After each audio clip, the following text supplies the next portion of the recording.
Quero te convidar nesse momento de meditação na palavra do Senhor, a abrir sua Bíblia no Salmo de número 4. Salmos, capítulo 4. O texto vai passar aqui na tela para você, mas se você tiver sua Bíblia, é muito importante que você abra. Nós vamos voltar aos versículos diversas vezes.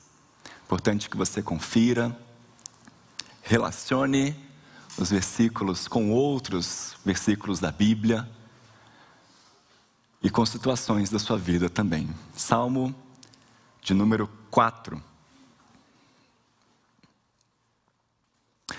Esse é um salmo de Davi, dedicado ao mestre de canto com instrumentos de cordas. Davi diz o seguinte: responde-me quando clamo, ó Deus da minha justiça. Na angústia me tens aliviado. Tem misericórdia de mim e ouve a minha oração. Ó homens, até quando tornareis a minha glória em vexame? E amareis a vaidade e buscareis a mentira? Sabei, porém, que o Senhor distingue para si o piedoso. O Senhor me ouve quando eu clamo por ele. Irai-vos e não pequeis. Consultai no travesseiro o coração e sossegai. Oferecei sacrifícios de justiça e confiai no Senhor. Há muitos que dizem: quem nos dará a conhecer o bem? Senhor, levanta sobre nós a luz do teu rosto. Mais alegria me puseste no coração do que a alegria deles, quando lhes há fartura de cereal e de vinho. Em paz me deito e logo pego no sono, porque, Senhor, só tu me fazes repousar seguro. Vamos orar mais uma vez? Ó Deus, com a tua palavra aberta diante de nós e lida, pedimos que as verdades que o Senhor tem preparado para o nosso coração nesta manhã possam chegar até nós de maneira profunda, de maneira verdadeira. Ajuda-nos, Senhor, a termos a certeza de que o Senhor está falando conosco. E que assim, ó Deus, nós possamos ser confrontados, se necessário, consolados, se necessário também. Mas acima de tudo, que a tua palavra fale de maneira viva, de maneira eficaz e de maneira forte em nosso coração. É o que pedimos em nome de Jesus. Amém.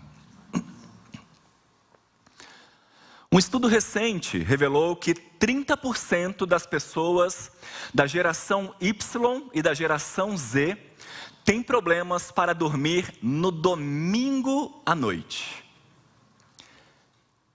Isso quer dizer que daqueles que estão aqui e nasceram entre 1980 e 2010, 1 a cada 3 sofreremos de insônia ainda hoje.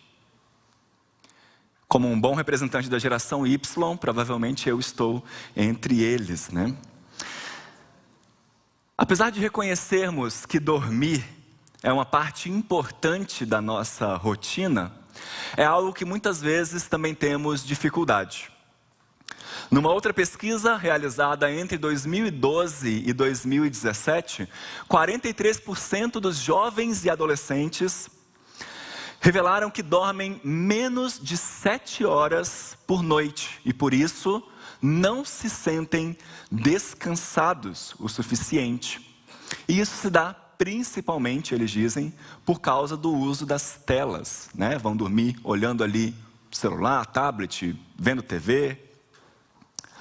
Mas a parte das questões tecnológicas que nós lidamos hoje, existem questões mais profundas quando encostamos a nossa cabeça no travesseiro. Você não precisa nem ser da geração Y ou da geração Z para reconhecer que pegar no sono pode ser um desafio.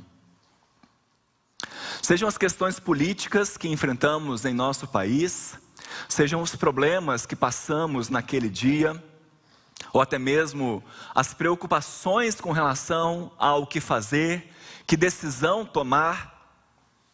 Há momentos em nossa vida que dormir se torna um privilégio raro.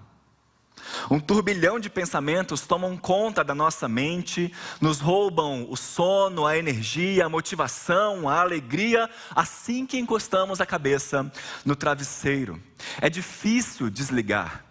É difícil não pensar no que você tem que fazer amanhã, na conta que você tem que pagar, no que você tem que falar com o seu chefe, o trabalho que você tem que apresentar. É difícil não pensar nos desafios da sua família. É difícil se desvincular da autocobrança. É difícil esquecer o medo que temos diante do novo dia que está chegando. Na tentativa de resolver um pouco a questão da insônia, desde a década de 1980 tem se desenvolvido o conceito de higiene do sono. Você já ouviu falar? Que é você preparar o seu corpo para dormir. Então, 2 ou 3 horas antes de dormir, você já não faz mais nenhuma refeição pesada, começa a apagar as luzes ou deixá-las mais brandas, não faz exercícios físicos, começa a evitar as telas, toma um banho quente, relaxante, lê um livro e por aí vai. Mas às vezes, nem mesmo a higiene do sono dá conta, meus irmãos. Os nossos pensamentos nos pegam desprevenidos e não seguem nenhuma lógica aparente, não são lineares, né? Você começa pensando sobre o que você fez naquele dia, já lembra de um problema, lembra que brigou com a esposa, aí pensa nas compras que você tem que fazer no outro dia, que você tem que falar com fulano de tal, lembra da cena de algum filme aleatório que você viu. É tudo muito bagunçado. Muitas vezes até a nossa oração na hora de dormir é bagunçada, né? Essa semana eu vi um meme na internet dizendo assim: o crente com sono antes de dormir, como é que ele ora, né? Então ele pede: Deus, me perdoa pelo meu dia, obrigado pelos meus pecados, em nome de Jesus. A concentração vai para o espaço. No Salmo 4, Davi estava passando por um momento muito complicado da sua vida. E se tinha alguém que precisava de uma higiene do sono naquele momento, era ele. O que estava acontecendo na vida de Davi? Absalão, o seu próprio filho, começou a promover uma grande manifestação, um levante entre o povo para tentar usurpar o trono do seu próprio pai.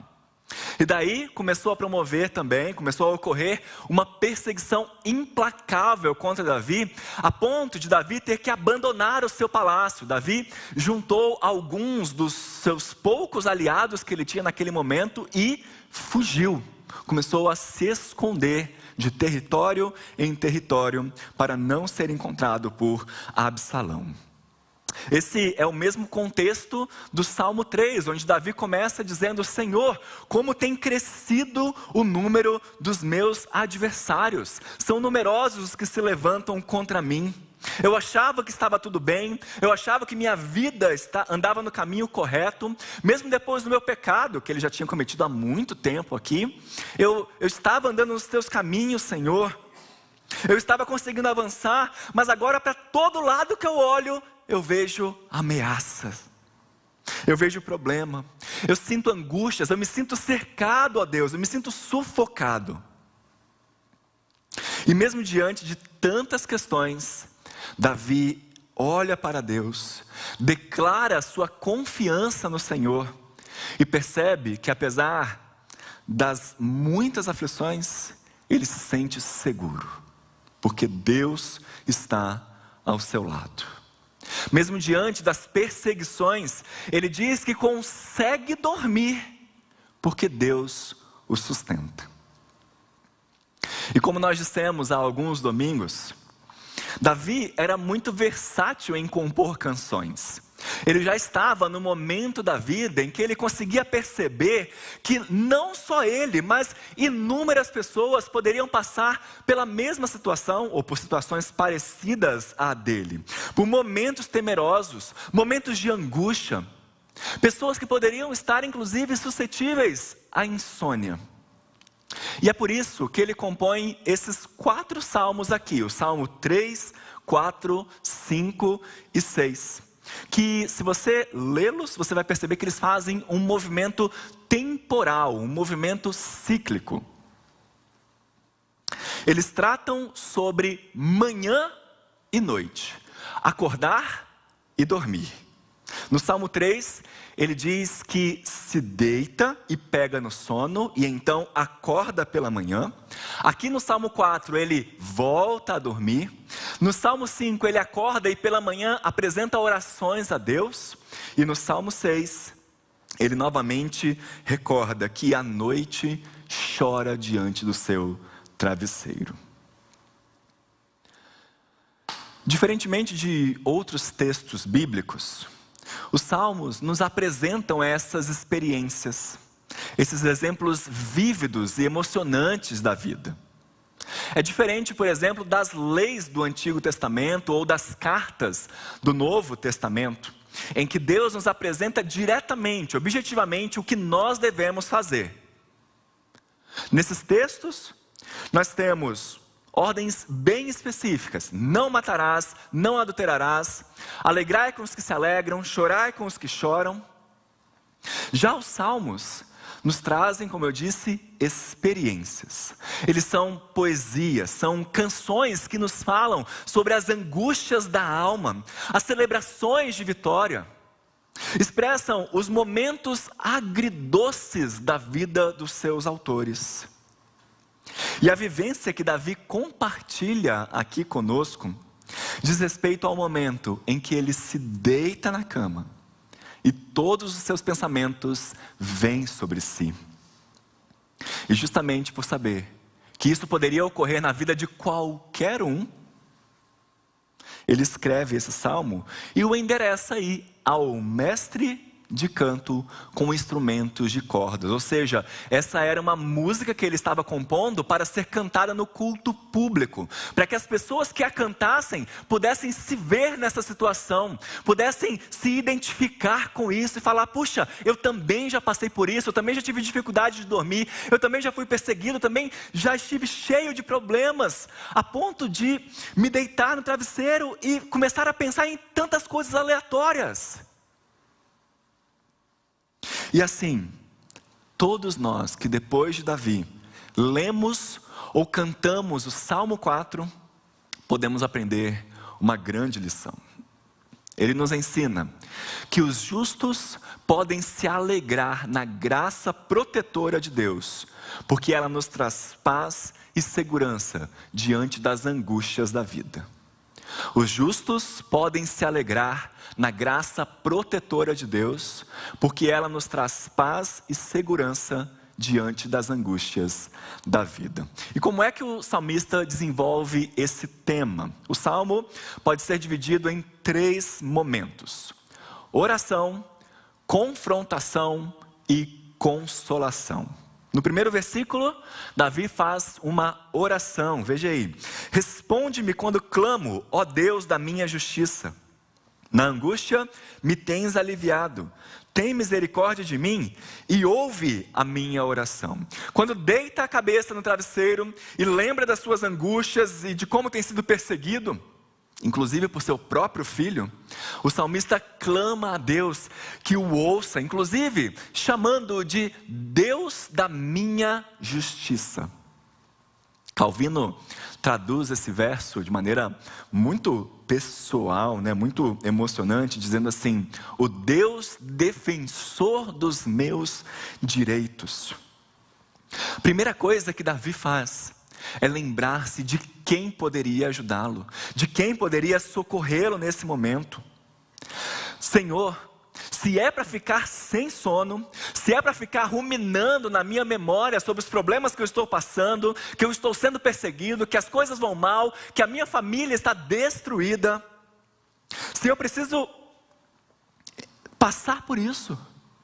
Então, eu preciso primeiro lembrar quem é que pode me ajudar, quem é que pode me defender, com quem eu posso contar na hora da angústia.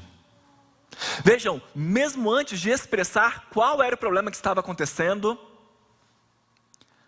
antes de expressar a sua aflição, Davi se volta para Deus. Ele já sabe quem procurar. E por quê? Deus é a primeira pessoa a quem Davi procura. Ele responde, porque essa não será a primeira vez que Deus age em seu favor, que o Senhor vai socorrê-lo. Deus já havia dado livramento a Davi diversas vezes. Ele relembra que na angústia me tens aliviado. A palavra angústia aqui, no seu original hebraico, tem o sentido literal de aperto, de lugar fechado. É uma palavra que indica que Davi estava se sentindo com claustrofobia. Sabe quando você entra numa sala pequena, sem janela, e começa a sentir falta de ar? Quando você entra num elevador apertadinho, pequeno, cheio de pessoas. Era assim que Davi estava se sentindo. Talvez não de maneira material, mas emocional. Sendo oprimido por tudo que estava acontecendo em sua vida. No português nós temos uma expressão bem parecida, né? Nós falamos que nós passamos um aperto. Já ouviu alguém falar assim? Olha, essa semana eu passei um aperto, ou seja, alguma coisa que eu não esperava aconteceu, me deixou um pouco preocupado ali. Alguma coisa me deixou aflito momentaneamente. Ou também é comum nós expressarmos a nossa tristeza, né, a nossa melancolia, falando que nós estamos sentindo um aperto no peito, um nó na garganta. É a mesma sensação que Davi chama de angústia aqui. Davi recorda que em meio a esse aperto, Deus o aliviou. Deus o colocou num lugar aberto. Em meio à claustrofobia, Deus o fez respirar ar fresco. Deus trouxe o bem-estar. Eu passei por um aperto, mas o Senhor me livrou, o Senhor me ajudou, me socorreu, me deu livramento, e por isso eu me volto para Ele. Eu o busco novamente. Muitas vezes nós mesmos, irmãos, na hora da angústia, nos esquecemos do que Deus já fez. Nos esquecemos de que Deus já fez grandes obras, não nas histórias, não só nas histórias magníficas que nós temos na Bíblia, não só na história do seu povo, na história da igreja, mas na nossa vida. Tantas vezes Deus nos deu grandes livramentos, Deus nos fez chegar até aqui. Na hora em que nos deitamos e começamos a pensar em nossos problemas, em nosso medo do que vai acontecer amanhã ou no futuro, nos esquecemos de que Deus não está começando a trabalhar em nossa vida. Ele não está começando a entrar na nossa história. Não foi hoje em que Ele veio ao nosso encontro pela primeira vez. Pelo contrário, Ele já se manifestou, Ele intervém na nossa história em diversos momentos. E isso deve nos trazer a certeza de que nele nós encontramos socorro, nós encontramos misericórdia, nós encontramos alguém que ouve a nossa oração. E por isso, como Davi, nós devemos buscá-lo. Em segundo lugar, Davi passa a fazer uma confrontação.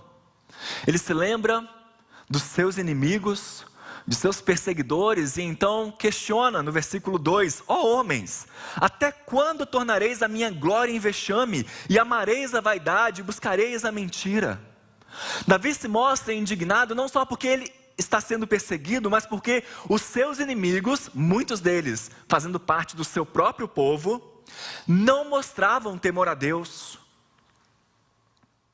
Ele diz: eles tornam a minha glória em vexame. Minha glória aqui é uma expressão, um título que ele utiliza para se referir ao próprio Deus, né? Assim como no Salmo 3 ele diz: ó Senhor, Tu és a minha glória. Agora ele diz: eles transformam a minha glória em vexame.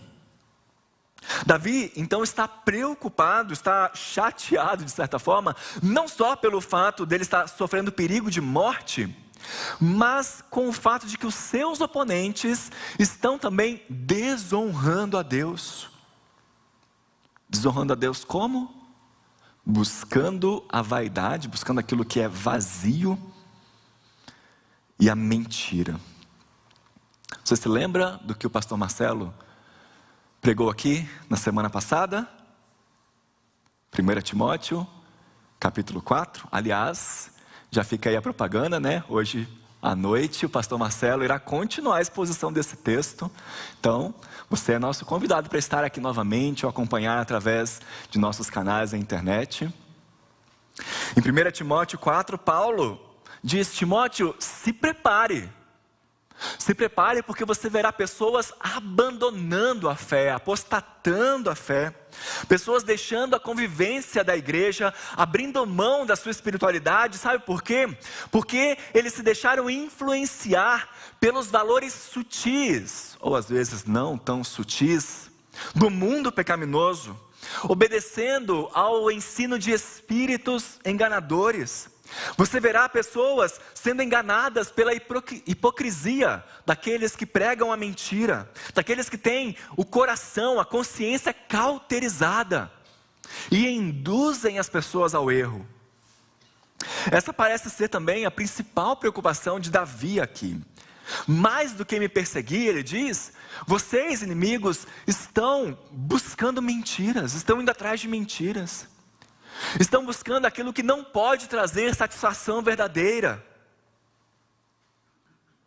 E no meio dessa confrontação, Davi se lembra de algo glorioso.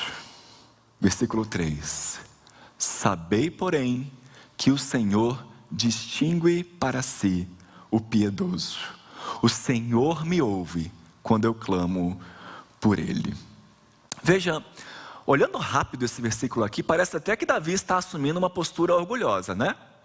Os meus inimigos estão buscando coisas vãs, estão buscando a mentira, mas eu estou no caminho certo, sabe por quê? Porque Deus me ouve.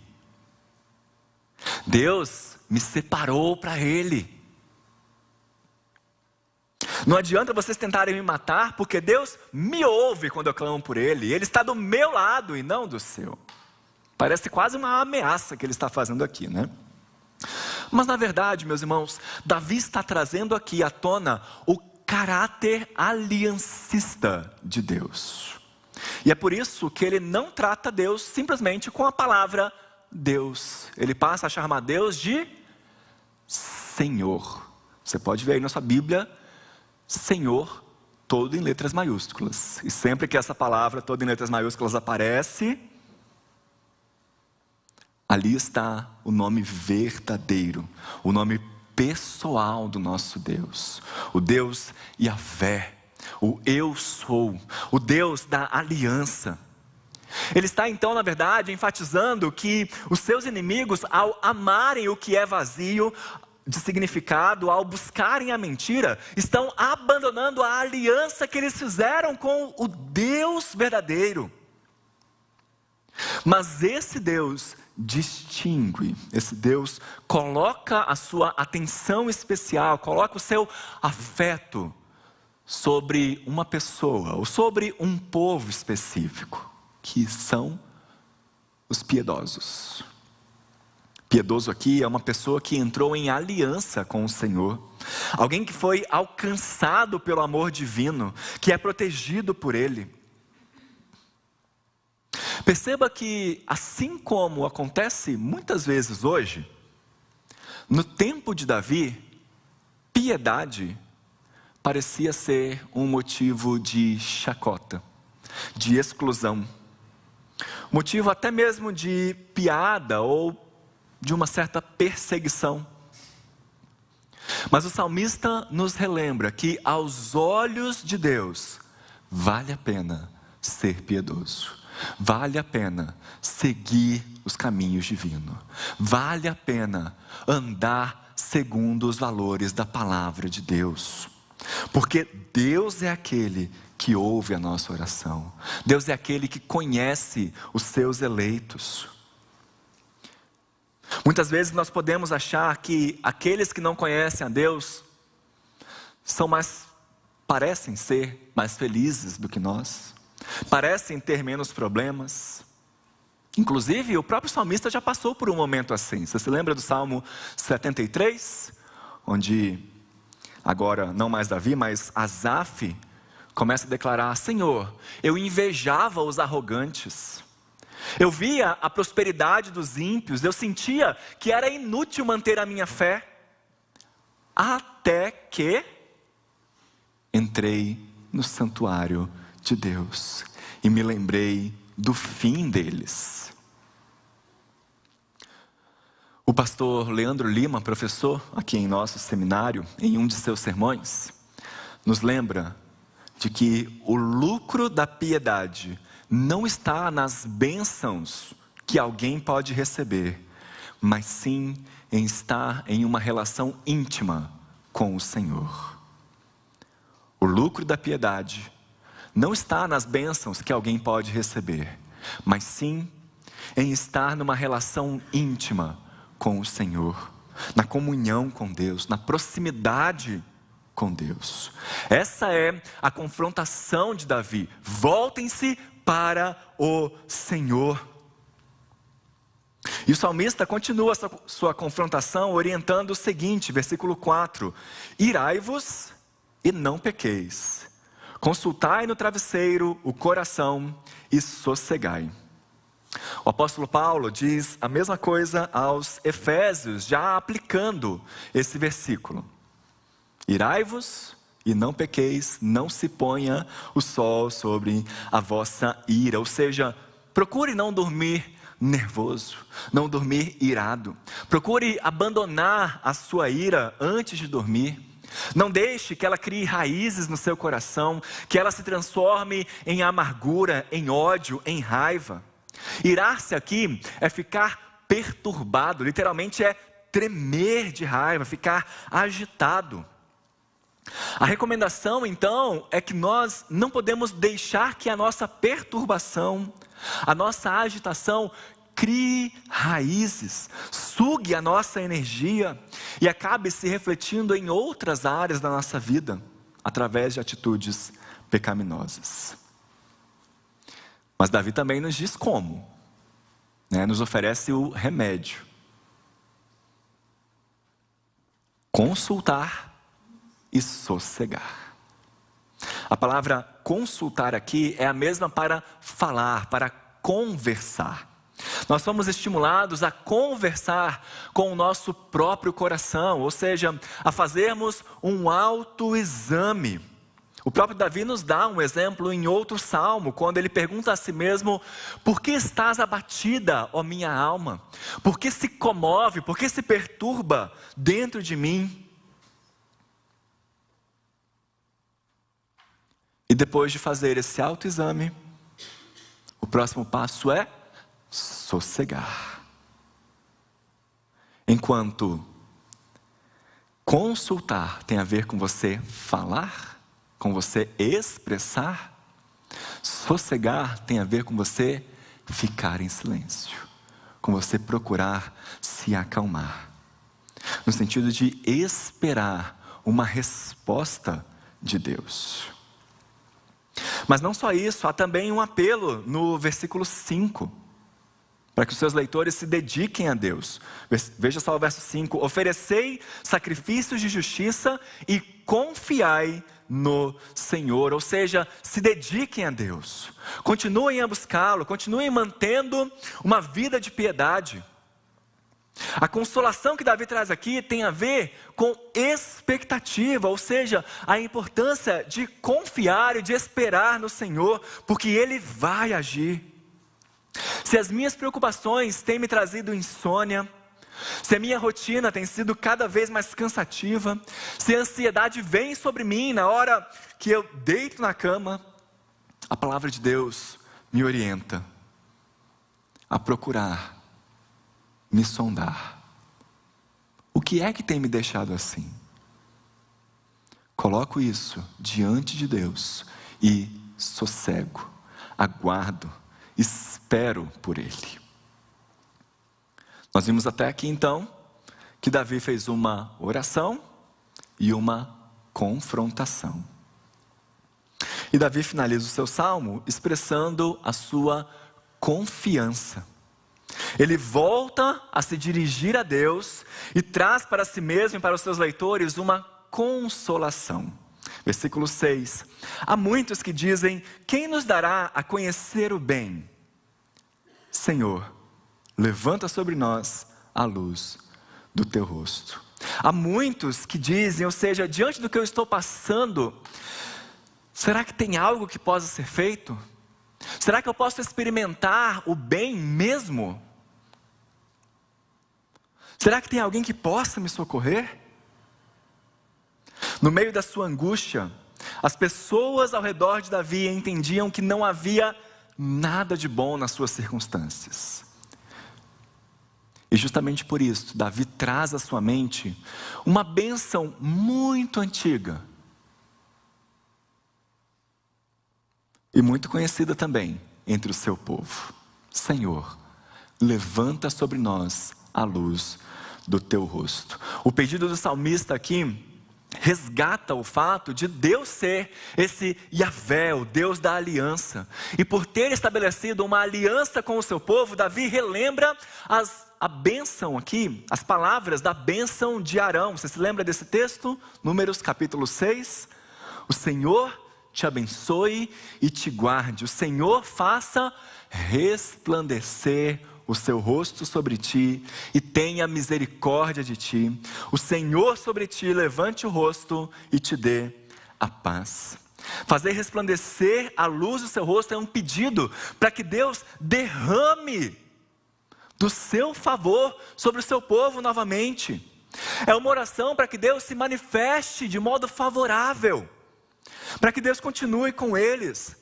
Aquele que mostrou o seu favor no passado, que fez bem ao seu povo, é o mesmo que pode fazer, que pode mostrar o bem novamente. E quando relembra que Deus é a fonte de todo o bem, que Deus é aquele que age em favor do seu povo, então o salmista mostra, expressa de onde vem a verdadeira alegria. Versículo 7, mais alegria me puseste no coração do que a alegria deles, quando lhes há fartura de cereal e de vinho. E note aqui que o salmista não está negando que os ímpios ou que os seus inimigos são tristes, que eles vivem frustrados ou insatisfeitos. Não. Ele reconhece que há alegria no mundo material, quando há fartura de cereal para eles, quando há fartura de vinho.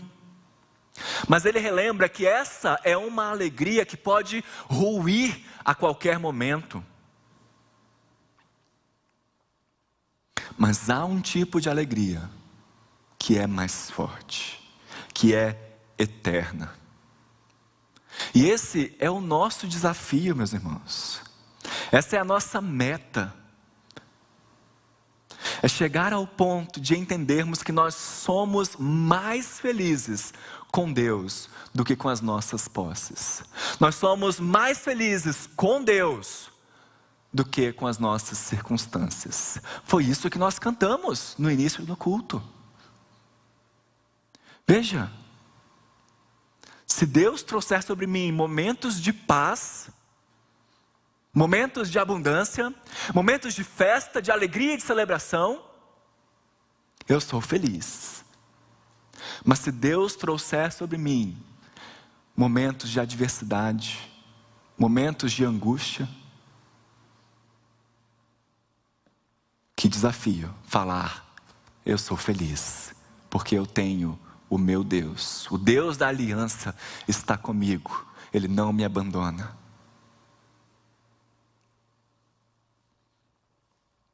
Enquanto os seus inimigos buscavam a vaidade e a mentira, o que poderia deixá-los temerosos, angustiados, Davi entende que só no Senhor ele poderia encontrar verdadeira satisfação e verdadeira proteção. E por isso ele finaliza o seu salmo dizendo: em paz me deito e logo pego no sono, porque, Senhor, só tu me fazes repousar seguro. Os justos podem se alegrar na graça protetora de Deus, porque ela nos traz paz e segurança diante das angústias da vida. Aqui é muito importante nós nos atentarmos para duas coisas. Primeiro, mais uma vez, lembre-se de que nesse salmo, Davi está compartilhando a sua experiência. Ele não nos ordena nada. Talvez com exceção ali dos versículos 4 e 5. Mas isso quer dizer, meus irmãos, que sentir insônia não é pecado por si só. Não quer dizer que nós estamos necessariamente longe de Deus, afastados dele. A nossa dificuldade em dormir, em descansar, em nos sentirmos satisfeitos, nos sentirmos realizados, muitas vezes está relacionada a diversos fatores. Você se lembra da pesquisa que eu citei no início? 40% dos adolescentes têm insônia porque vão dormir olhando o celular, vão dormir assistindo TV. São outros fatores que não são necessariamente pecaminosos. O que nos leva a uma segunda observação. A nossa insônia, muitas vezes, pode estar sendo causada por fatores fisiológicos, biológicos, ou até psicológicos. É importante nós entendermos isso, nós averiguarmos isso e usarmos os recursos disponíveis. Deus nos deu inteligência, Deus nos permite avançar nos estudos científicos, na medicina, na psicologia e em tantas outras áreas, para o nosso bem, para o nosso proveito. Por isso, é importante que eu avalie, que eu entenda que se a minha ansiedade, se a minha melancolia, se a minha insônia vem de algum fator biológico ou psicológico, eu posso procurar ajuda profissional. Aliás, eu devo procurar. Por isso que é importante fazer esse autoexame que Davi nos orienta aqui. Entender o que está acontecendo, quais são as causas disso.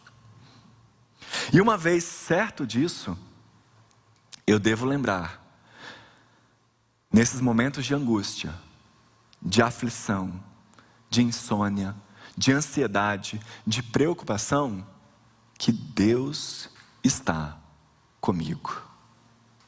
Davi podia experimentar essa paz que ele fala aqui, porque ele conhece a Deus. Ele pode afirmar o que ele afirma, porque ele conhece o Deus da aliança. Deus é o Deus da sua justiça, é aquele que ouve a sua oração. Davi conhecia esse Deus não só de saber o seu nome, não só de conhecer a sua lei, não só de ouvir falar, mas de viver diariamente com o Senhor, de experimentar Deus de forma pessoal. Esse que é o grande ensino desse salmo, o centro da experiência de Davi. Quantas vezes, meus irmãos, nós usamos de diversas desculpas para não experimentar Deus de forma pessoal, para não investirmos na nossa vida de oração, para não nos dedicarmos em nossa leitura e meditação da Bíblia, em estarmos junto com os nossos irmãos nos cultos públicos. Davi está nos convidando a abandonar as nossas desculpas e termos essa mesma experiência. O Deus da aliança quer fazer parte de nossa vida, quer nos trazer a paz que excede todo entendimento. E por isso nós somos convidados a refletir sobre o fardo que temos carregado.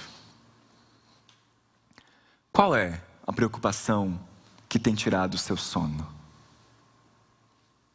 Qual é o aperto que você tem sentido? O que tem te dado um nó na garganta? O que tem te trazido insônia? Entregue hoje suas inquietações a Deus.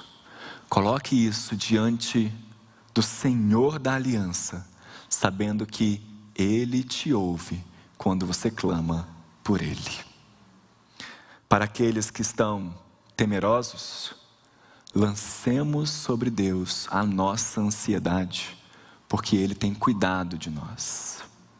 Para aqueles que estão cansados, busque a Deus e sossegue, confie, descanse.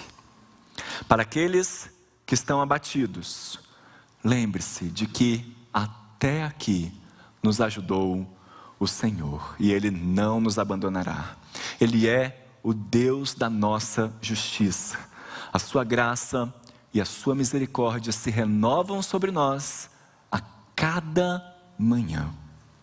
Por isso que eu e você possamos experimentar as verdades do Salmo 4. Que nós possamos descansar e nos alegrar na graça protetora de Deus, porque ela nos traz paz e segurança diante das angústias da vida. Amém? Deus te abençoe.